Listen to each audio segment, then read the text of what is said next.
감사합니다. 우리 9월 첫날에도 우리 하나님 말씀 안에서 사도 바울이 걸었던 선교 여정을 같이 걸어보도록 하겠습니다. 사도 바울은 원래 지금 튀르키예 지역입니다. 소아시아 지역을 중심으로 사역을 하려고 했으나 하나님께서 허락하지 않으시고요. 사도 바울을 유럽으로 보내게 됩니다. 그곳이 바로 드로아, 여러분 잘 아시는 트로이라는 곳에서 사도 바울이 환상을 보고 유럽으로 건너가게 됩니다. 그때 함께했던 무리들 일행이 사도 바울 일행이 4명이 있습니다. 먼저 안디옥 교회에서 파송을 받았던 바울과 실라가 있습니다. 이 두 사람은 유대인이지만 우리가 뒤에 알려지지만 둘 다 로마 시민권이 있었던 사람들입니다. 그리고 디모데는 혼혈입니다. 외관상 헬라인이죠. 그리고 누가는 또 헬라인입니다. 이 4사람이 드로아에서 출발하여 이제 마케도니아로 들어가게 되면 지금은 유럽이죠. 유럽 마케도니아 네아폴리라는 항구, 지금은 까발라라는 항구로 알려져 있습니다. 이 네아폴리에서 이제 빌립보로 가게 됩니다. 이 빌립보에서 우리가 지난 시간 보았는데 제가 지도는 조금 이따 볼까요? 네, 이 빌립보에서 우리는 지난 3주를 우리 말씀 가운데서 머물렀습니다. 그 가운데 하나 지난주에 우리가 말씀을 통해서 볼 수 있었던 것은 사도 바울은 시민권을 가지고 있었기 때문에 그는 이렇게 채찍질, 매질을 받지 않아도 됩니다. 죄를 지어도 형이 확정되기 전에는 이렇게 매질을 받지 않아요. 그리고 설령 형이 확정되었다 할지라도 이 로마 시민권자들은 황제에게 상소하여서 황제가 이 사람 죄야 아니야 정해질 때까지는 그런 어떤 형을 면제를 받게 됩니다. 그런데 희한하게도 사도 바울은 매를 맞았고요. 그리고 우리 빌립보 깊은 감옥이라고 되어 있습니다. 깊은 감옥은 중재인들이 들어가는 곳이라는 거예요. 햇빛도 들지 않는, 밤 되면 아주 춥겠죠. 그런 으스스한 그곳에 갇히게 됩니다. 그리고 묶여 있습니다. 이 로마 시민권을 가지고 있는 사람은 함부로 이렇게 인신구속을 할 수 없어요. 그런데 또 착고를 채웠죠. 착고는 그냥 단순히 사람의 이동을 제한하는 것이 아니라 불편하게 하는 거예요. 잠 편하게 못 자게 하는 것이 바로 착고입니다. 로마 시민권자인데 안 해도 돼요. 그런데 그걸 다 하죠. 그리고 다음날 아침이 되었습니다. 이 장관들이요 부하를 보내서 이 간수를 통해 놓으라고 하니까 그때 얼마나 기뻤겠습니까? 바울 선생님이요 이제 가셔도 됩니다. 제가 정말 마음이 어려웠습니다. 어저께 제가 예수님을 믿고 이렇게 침례도 받고 너무 좋았는데 바울 선생님을 다시 감옥에 넣을 때 저 마음이 너무 불편했습니다. 이런 마음이지 않았겠습니까? 근데 왜 뜬금없이 바울이 나는 시민권자인데 왜 너희들이 함부로 나를 때리냐? 네, 이런 이야기를 합니다. 사실 그것은 바울이 목적을 가지고 있었죠. 빌립보 교인들을 위로하기 위함이었습니다. 그 가운데 가장 큰 위로를 받았던 사람은 바로 그 간수였죠. 간수. 사실 간수는 하급 관리입니다. 로마 시민권도 안 가지고 있었던 것 같아요. 그러다 보니 죄수들이 도망가자 자결하려고 하잖아요. 로마 시민권자는 그럴 필요가 없습니다. 죄가 확정되기 전까지는 맞지 않거든요. 근데 시민권이 없다 보니까 그렇겠죠. 그런데 그런 나를 위해서 이분들이 이러한 고통을 당했구나. 우리는 이 말씀을 통해서 다시 한번 또 새겨야 되는 것은 하나님께서는 이런 어떤 믿음의 사람들의 환난이나 고난을 낭비하지 않으시고요. 그 환난과 고난을 통해서 누군가에게 복음을 전하는 복의 통로로 하나님은 사용하시고 계시다는 것이죠. 우리 교회 공동체 가운데서 고난당한 사람들이 있습니까? 아니면 질병 가운데서 어려워한 사람들이 있습니까? 어떤 힘든 소식 가운데서도 인내하시는 분들이 계십니까? 우리는 그들을 위해서 기도해 줘야 됩니다. 핸드폰은 잠깐 끄고요. 기도를 하겠습니다. 기도를 해주고 그들에게 우리는 고마워할 수 있어야 되죠. 그죠? 하나님이 나 같은 사람을 사랑하셔서 나 같은 사람에게 그리스도의 복음을 듣게 하시려고 저분의 고난을 사용하는구나. 사실 믿음의 사람들은 그 믿음의 여정을 걸어갈 때마다 그것을 너무나도 느끼게 됩니다. 성숙한다는 것이 무엇입니까? 그전에는 내가 혼자 독불장관처럼 내가 예수 믿었지 그랬던 사람들이 어느 순간에 믿음의 눈을 열어서 하나님께서 열어주실 때 보면 하나님께서 나 같은 사람을 구원하시기 위해서 이렇게 인내하는 공동체를 주셨구나 하는 것, 믿음의 선배들을 주셨구나 하는 것이 눈이 열리면 보이게 됩니다. 그때 믿음이 더 자라는 것이죠. 이 빌립보 간수가 그런 위로를 받습니다. 그리고 사도 바울 일행은 그곳을 떠나게 되는데요. 올 때는 4명이었는데 갈 때는 3명만 떠나게 됩니다. 왜 그러냐면 이 빌립보 교회가 얼마 되지 않은 교회입니다. 그렇기 때문에 사도 바울은 여기에 누가를 남겨두고 떠나게 됩니다. 사실 사도행전이 1장부터 시작해서 16장 10절까지 올 때까지 항상 3인칭으로 쓰여 있었습니다. 바울을 지칭할 때도, 사도들을 지칭할 때도, 베드로를 지칭할 때도 항상 3인칭이었는데 16장 10절에 드디어 이 사도행전을 기록하고 있는 이 기자, 기록자 누가가 그 일행에 참여해서 우리라는 표현을 씁니다. 근데 17장 1절에 보면 다시 그들은 이라고 나옵니다. 왜? 누가가 그 길을 같이 안 갑니다. 같이 한번 읽어볼게요. 시작. 아볼로니아로 다녀가 데살로니가에 이르니 거기 유대인의 회당이 있는지라. 지도도 한번 보여주시겠습니까? 자, 빌립보에 4사람이 있었는데 한 사람을 남겨두고 나머지 3사람은 그들이 빌립보를 떠나 암비볼리, 아볼로니아, 데살로니가까지 가게 됩니다. 이 길이 한 100마일 정도 되는데요. 자, 이 길은 로마의 그 유명한 길 비아 에그나티아의 일부입니다. 모든 길은 로마로 통한다고 했죠. 이 비아 에그나티아는 소아시아 지역에서 수도인 로마가 있는 이탈리아까지 연결되어 있는 이 길입니다. 그리고 이 길이 빌립보도 그 길에 있고요. 데살로니가까지 있고요. 데살로니가에서부터 서북쪽으로 이제 방향을 전환해서 올라가게 됩니다. 우리가 읽었던 오늘 본문에 나왔던 베레아는 비아 에그나티아의 일부가 아닙니다. 베레아는 굉장히 시골인데요. 사실 이 길을 가면서 사도 바울 일행은 누가를 남겨두게 되죠. 그리고 이제 뒤에 20장에 가서 다시 누가가 등장하며 또 우리라는 표현이 나옵니다. 그리고 또 21장에 우리라는 표현이 나오고요. 그리고 27장, 28장에 또 누가는 우리라는 표현을 쓰며 그 길을 동행을 하였습니다. 사실 사도행전이 28장이 되는 굉장한 분량 가운데서 누가가 바울과 함께했던 이런 행적은 그렇게 많지 않습니다. 근데 사실 여러분 이때 아무리 로마가 잘 닦은 길이라고 해도 지금처럼 뭐 드론이 있겠습니까? 뭐 이렇게 뭐가 있었겠어요? 그래서 강도들도 많았고요. 그러면 강도 안 당하려면 여러분 어떻게 해야 되겠습니까? 사람 많으면 좋지 않습니까? 그죠?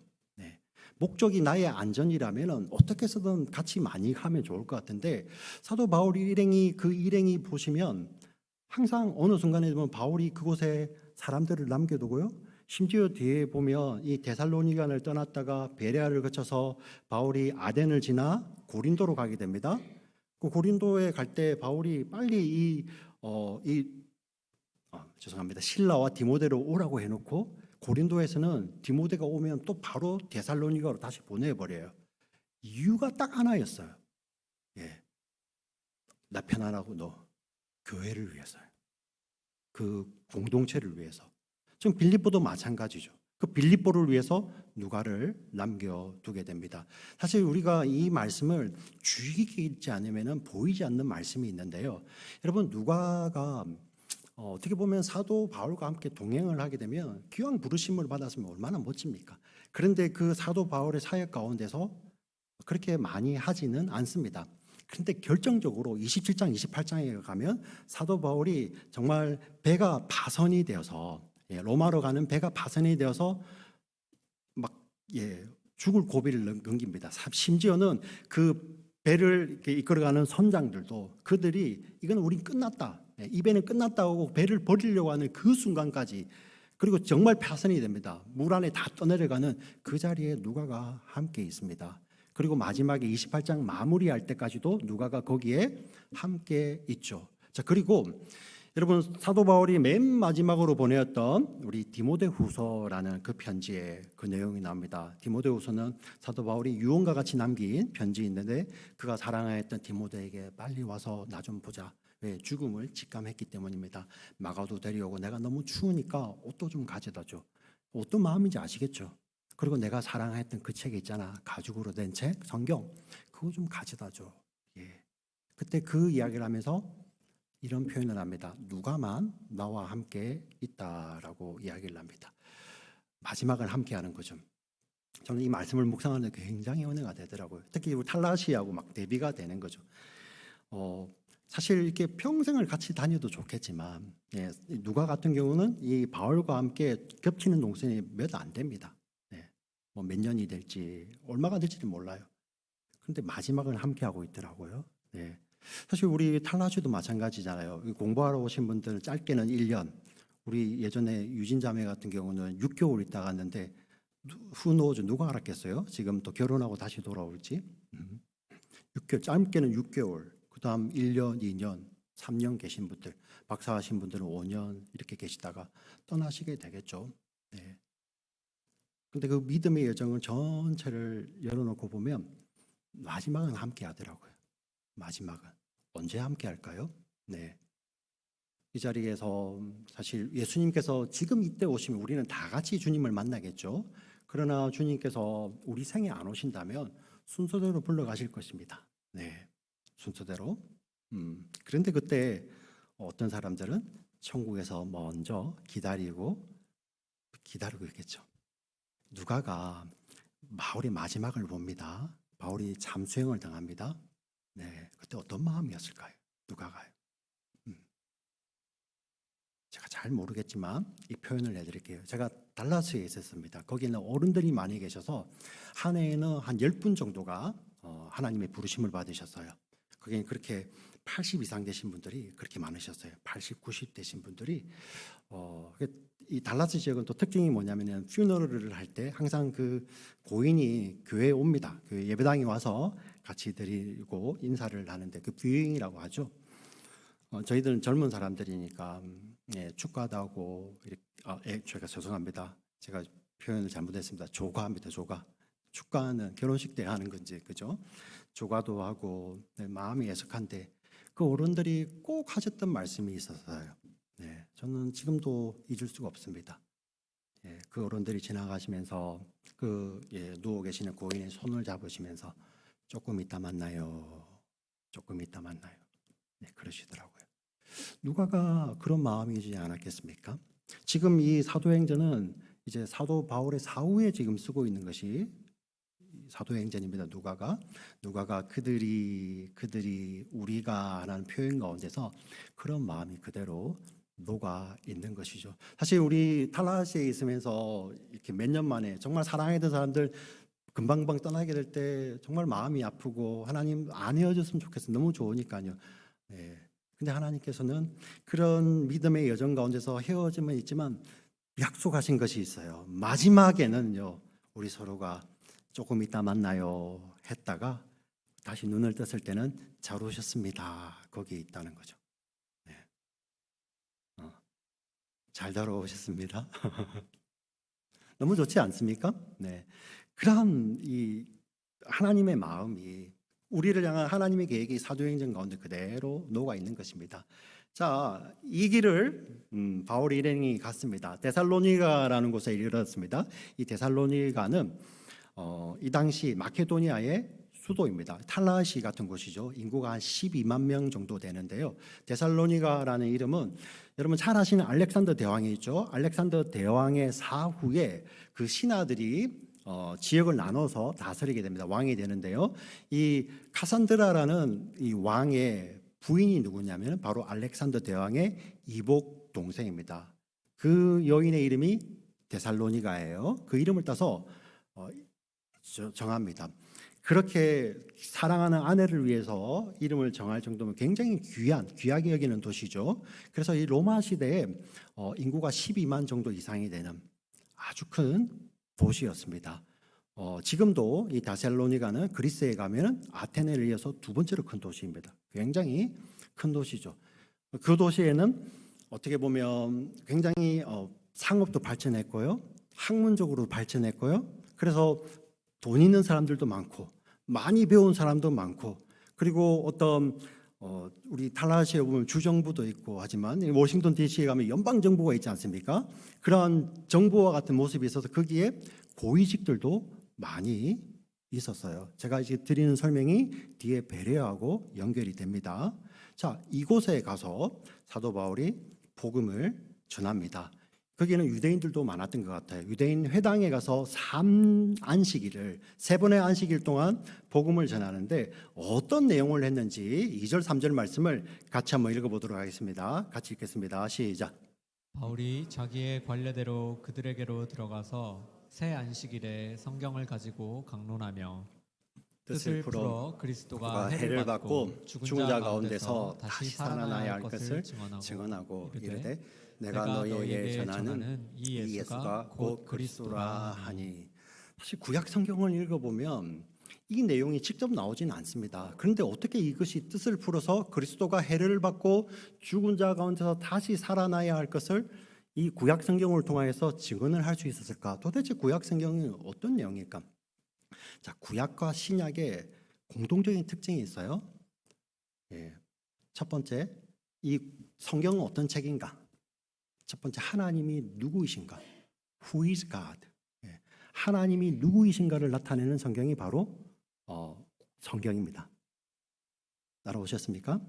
두 번째, 그 하나님이 어떤 일을 행하셨는가? 그 하나님이 어떤 일을 행하셨는가가 기록된 것이 성경이에요. 이게 큰 존재입니다. 하나님이 누구이시고 그리고 그 하나님이 어떤 일을 행하셨는가가 바로 성경인데, 목사님 성경에 보면 창조부터 나오는데요. 그 창세기 1장을 신약의 우리 기자들은 하나님이 사랑 가운데서 지으셨다고 하죠. 자, 성경에서 가장 두드러지게 나타나는 하나님의 속성, Who is God? 하나님은 누구이신가? 하나님은 사랑의 하나님이시죠. 그 은혜라고 표현을 하기도 합니다. 하나님은 사랑이시다. 하나님은 은혜의 하나님이시다. 또 두 번째, 절대 포기하지 못하는 속성이 있습니다. 하나님은 어떤 분이시다? 거룩하신 하나님이시다. 하나님은 거룩하시기 때문에 죄는 반드시 심판하시는 공의의 하나님이시다. 근데 여러분 보시면 사랑과 거룩이 같이 가지를 못해요.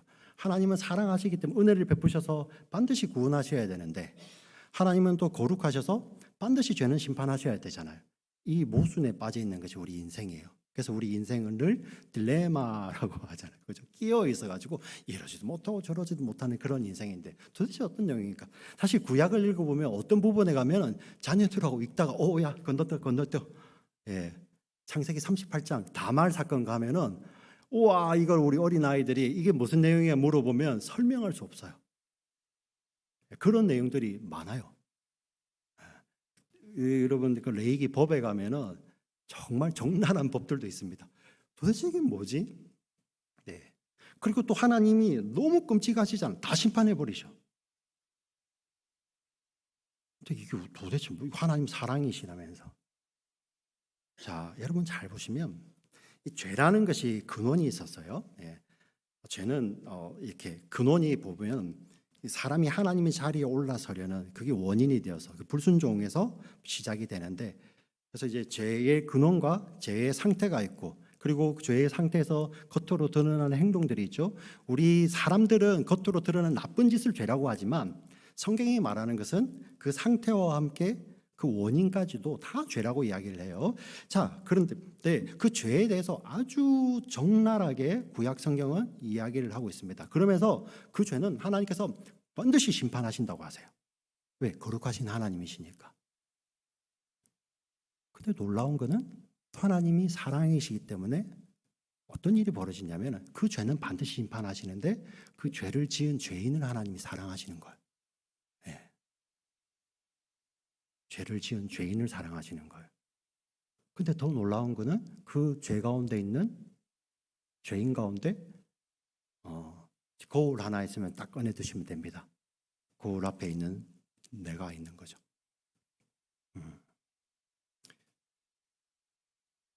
근데 이게 모순처럼 있는 것입니다. 근데 구약에서 어떤 일이 벌어집니까?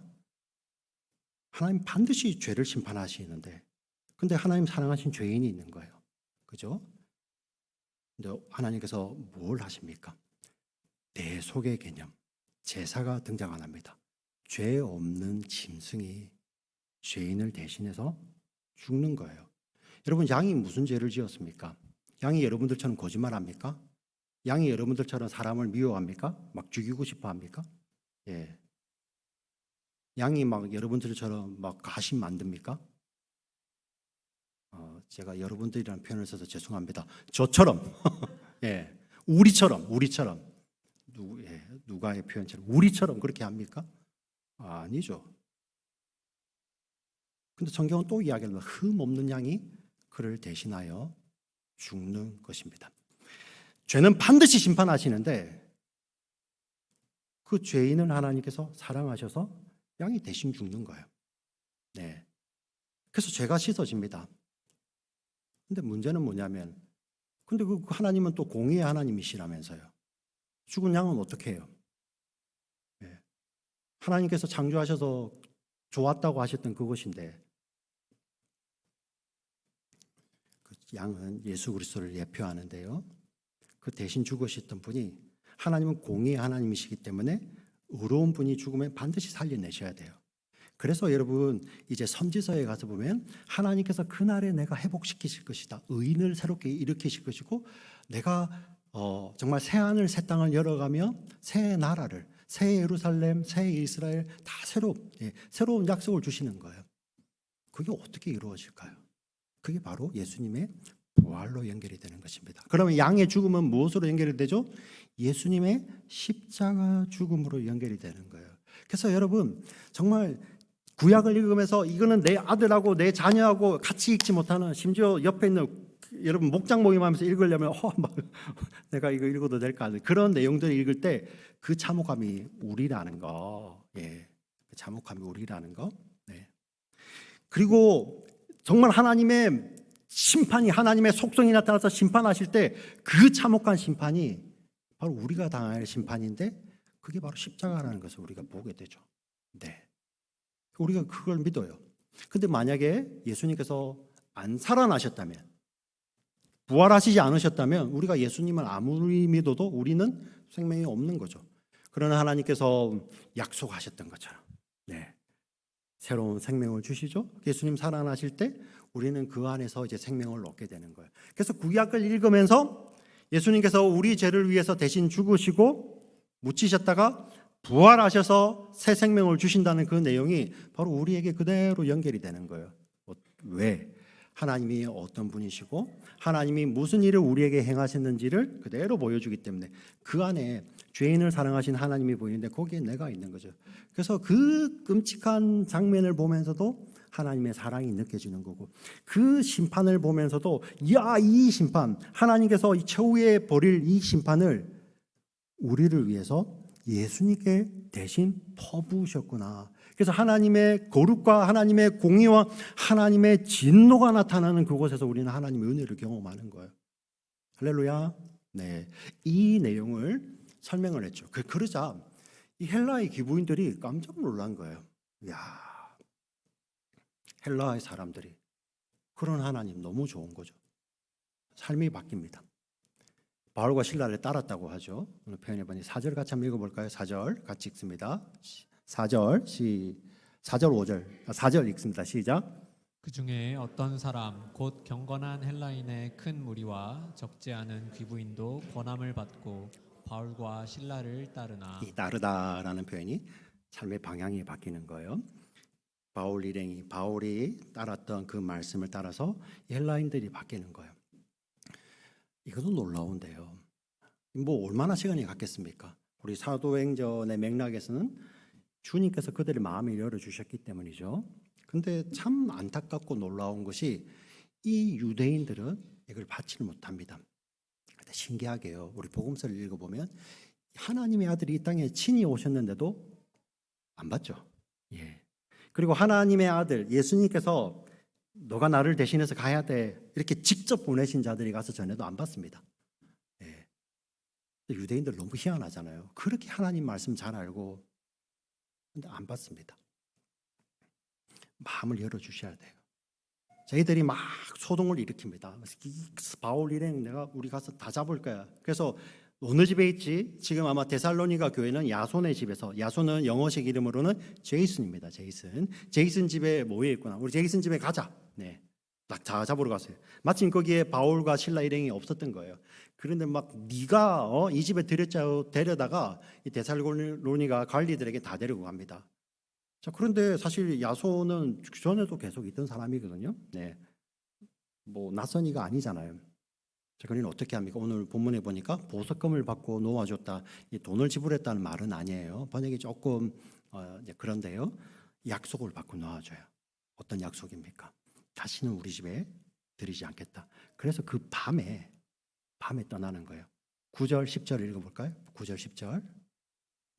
자, 9절 10절 같이 읽습니다. 시작.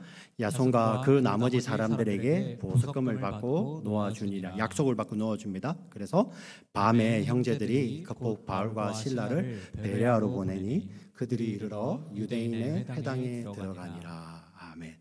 자, 밤사이에 갑니다. 근데 베레아는 어디냐면은 아까 말씀드렸던 데살로니가에서 비아 에그나티아는 서북쪽으로 이렇게 여러분 이렇게 올라갑니다. 이렇게 올라가야 돼요. 데살로니가에서 이렇게 올라가는데 베레아는 밑으로 내려옵니다. 한 40마일 정도 떨어져 있는데 이것은 시골이에요. 시골. 굉장한 시골입니다. 우리 데살로니가가 12만의 수도니까 우리 탈라시 정도 되겠네요. 그러면 우리 탈라시에서 베레아는 어디쯤 될까요? 쉘 포인트?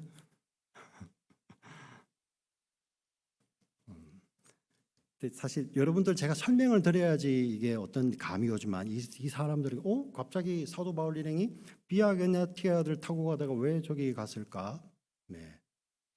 자, 그런데 더 이상한 게 오늘 여러분들 드렸던 주보 안에도 나와 있는데요. 사도행전 17장 11절이 등장을 합니다. 17장 11절을 같이 한번 읽어보겠습니다. 시작. 베레아에 있는 사람들은 데살로니가에 있는 사람들보다 더 너그러워서 간절한 마음으로 말씀을 받고 이것이 그러한가 하여 날마다 성경을 상고함으로. 자, 여기서 베레아에 있는 사람들은 데살로니가에 있는 사람들보다 더 너그럽다라고 나와 있습니다. 비교급을 쓰고 형용사인데 비교급을 쓰고 있어요. 근데 여러분 잘 보시면 옛날 성경들, 우리가 갖고 있는 개역 개정이에요. 개역 한글에는 뭐라고 번역되어 있냐면 더 신사적이어서라고 되어 있습니다. 더 신사적이어서. 이 단어를 번역하기가 너무 어려운 거예요.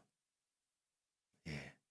근데 우리 영어식 표현은 노블이라는 표현이 제일 좋은 것 같습니다. 귀족적인 거죠. 근데 더 귀족적이다. 왜 그러냐면 이 단어가 신약에 3번이 써 있는데 누가가 또 2번 써요. 누가복음에서 예수님께서 비유하실 때 여러분 누가복음에 보면 귀인들이라고 나옵니다. 그 귀인을 이야기할 때 예수님이 이 유게네스라는 단어를 써요. 유게네스. 그리고 여기서 더 너그럽다. 유게네스는 일반 형용사고 여기는 비교 형용사입니다. 같은 단어인데 약간 뒤에 어미가 달라져요. 자, 귀인들.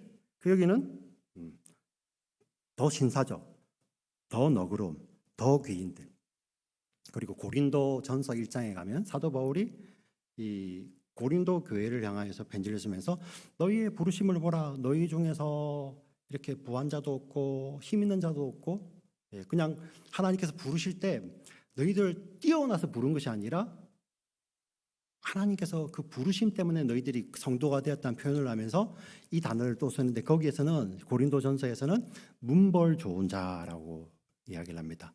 오늘날 따진다면 뭐 박사학위를 받았는데 그 다음에 또 계속 논문을 잘 내는 아주 뭐 네이처지 같은데 뭐 이런 그 논문을 아티클을 막 내는 이런 거를 이야기하겠죠. 근데 그런 자가 없다고 이야기합니다. 근데 여기서는 베레아에 있는 사람들이 더 그런 사람들이에요. 우리는 제가 설명을 드려야지 여러분들이 이게 그런갑다 하지만 옛날 사람들 이게 이상하잖아. 데살로니가는 훨씬 큰 도시, 부자들도 많고 배운 자들도 많고 그리고 그곳에는 로마의 자유도시예요. 행정도시이기 때문에 직급으로도 훨씬 높은 사람들이 더 많아요. 베레아는 깡시골, 비아그나티아가 지나지도 않고 40마일, 그냥 깡시골이에요. 근데 거기 가서 누가는 이 사람들이 더 하다고 이렇게 표현을 합니다.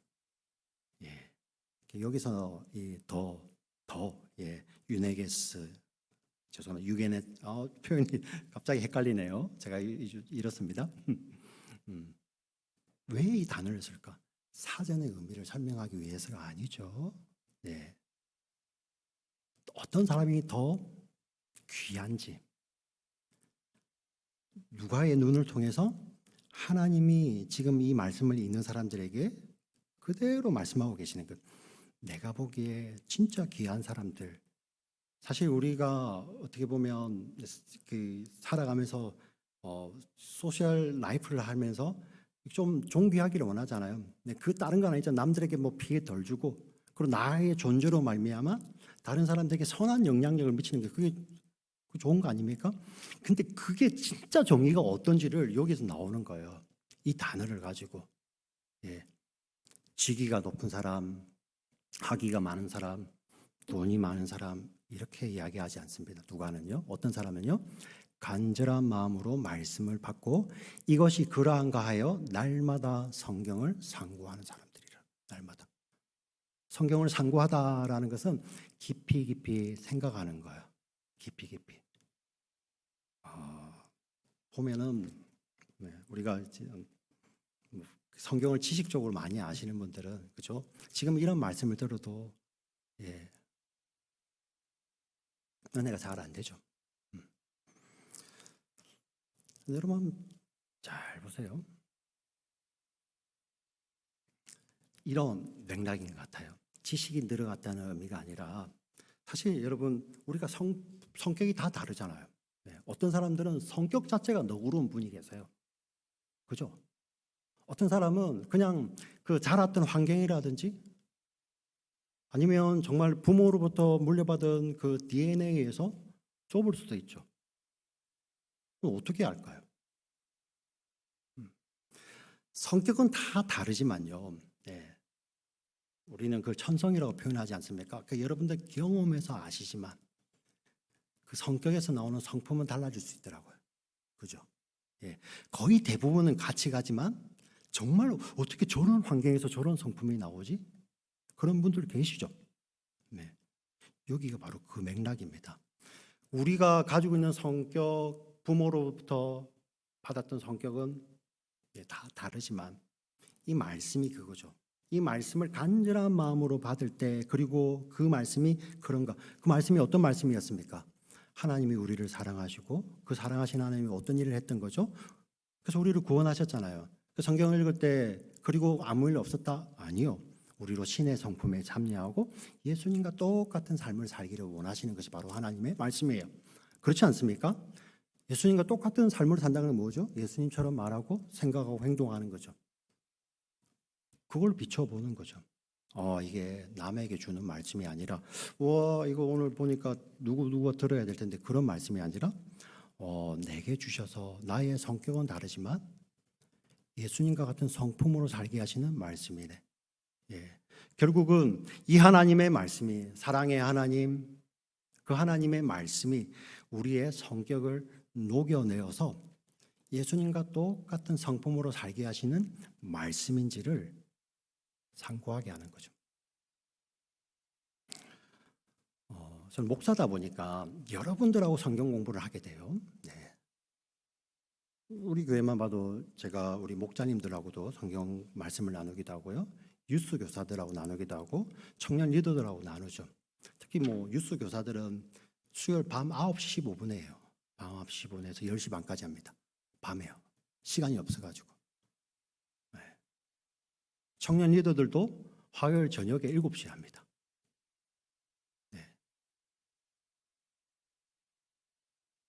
그런데요. 시간이 문제가 아니에요. 같은 말씀을 녹여야 되는데 이게 하나님께서 내게 주시는 말씀. 유수 교사들, 유수 애들에게 가르치려고 안 배워요. 내게 지금 주시는 말씀으로 나를 변화시킨 말씀이 유수 아이들을 변화시키는 거거든요. 그렇게 받아요. 그 밤에요. 하나님 이렇게 나를 이렇게 사랑하시는군요. 나를 이렇게 변화시키기를 원하시는군요. 그게 날마다 성경을 상고하는 거죠. 근데 어떻습니까? 어떤 분들은요. 내가 알고 있는 게 그건 아닌데. 예. 질문도 좋은 겁니다. 의문도 좋은 거예요. 근데 반대를 위한 반대. 심지어 듣고 보면 내가 이렇게 많이 알고 있어. 그거를 나타내기 위해서 거기서 막 개입을 하는 거죠. 날마다 성경을 상고하는 것이 아니라는 것입니다. 날마다 성경을 상고한다는 것이 무엇입니까? 바로 간절한 마음으로 말씀을 받는다는 것이 무엇입니까? 그냥 글자를 읽는다는 것이 아니잖아요. 하나님이 우리를, 사랑의 하나님께서 우리를 어떻게 사랑하셨는지, 그 자격 없는 나를 사랑하신 그 하나님의 사랑을 간절한 마음을 받아 정말 나를 위한 말씀인지 그 말씀을 깊이 생각하여서 나의 성격을, 성품을 녹여내는 말씀으로 받는 것이죠. 우리 자리에 계신 모두가 다른 어떤 거 잊어버려도 돼요. 말씀 이렇게 받으셔야 됩니다. 오늘도 말씀 읽으셨잖아요. 여러분 머릿속에 지도만 남아있으면 안 돼요. 데살로니가 주도라고 12만 명 인구라고 찾아가 보면은 검색해 보면 20만 명도 있어요. 목사님 틀렸네. 이거 아니에요. 예. 그건 여러분 사실 고대니까 우리가 정확하게 말할 수는 없잖아요. 200년 전에 우리 탈라시 인구를 정확하게 알 수 있습니까? 2000년 전이에요. 그거 말하는 게 아니잖아요. 비록 투박한 언어로 기록되어 있지만 나를 사랑하시는 하나님의 말씀이구나. 그래서 나를 변화시키는 말씀이구나. 날마다 성경을 상고하며 나의 모난 성격까지마저도 말씀으로 녹여내어서 남을 찌르는 것이 아니라 나를 사랑하셔서 나를 변화시키기 위해 나와 영혼을 보내시기 위해서 아들을 이 땅에 보내어 주시는 하나님의 말씀, 그리고 그 아버지의 뜻에 순종하여서 자기의 생명을 십자가에 그냥 내어드리고 성령께서 부활시키실 때까지, 하나님께서 부활시키실 때까지 그도 성자 하나님이시지만 무덤에 머물러 계셨던 그 예수님을 생각나고 그 예수님이 지금 나를 변화시키는 말씀으로 주시는 거구나. 할렐루야. 이 성경을 상고하는 거죠. 그래서 오늘 우리가 이 말씀을 먹고 헤어질 때 좀 너무 좋아요. 유튜브에 다시 한번 들을 수 있고요. 이렇게 설교를 안 들으셔도 됩니다. 대신에 사도행전을 읽어보는 거예요. 그러한가 하여서. 근데 그 정말 투박한 가운데서 그 흔적마다 와, 저기 빌립보 간수가 그렇게 감동했겠지 않습니까? 우리도 그러잖아요. 이런 나를 변화시키기 위해서 사도 바울이 2000년 전에 그렇게 매맞았구나.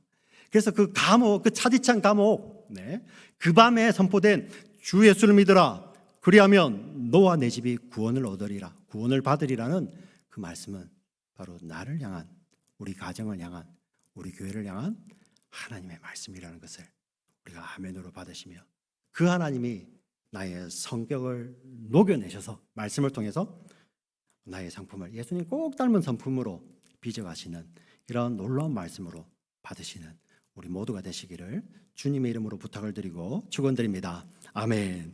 하나님 아버지 참으로 감사합니다. 정말 더 너그러운, 더 넓은 마음으로 하나님의 말씀을 정말 전심으로 받기를 원하며 그 말씀이 그런가 해서 하나님 말씀을 읽어가는 가운데서 정말 저의 성품을, 저의 성격을 녹여내시는 하나님의 은혜를 발견하고 그 은혜에 감격하여서 비록 저는 성격적으로 비틀고 부족한 점이 너무나도 많지만 그 하나님의 은혜로 말미암아 하나님의 그 은혜의 말씀, 사랑의 말씀, 거룩하신 말씀, 공의의 말씀으로 말미암아 하나님 저의 부족함이 하나님 말씀으로 녹여져서 예수님을 꼭 닮은 그러한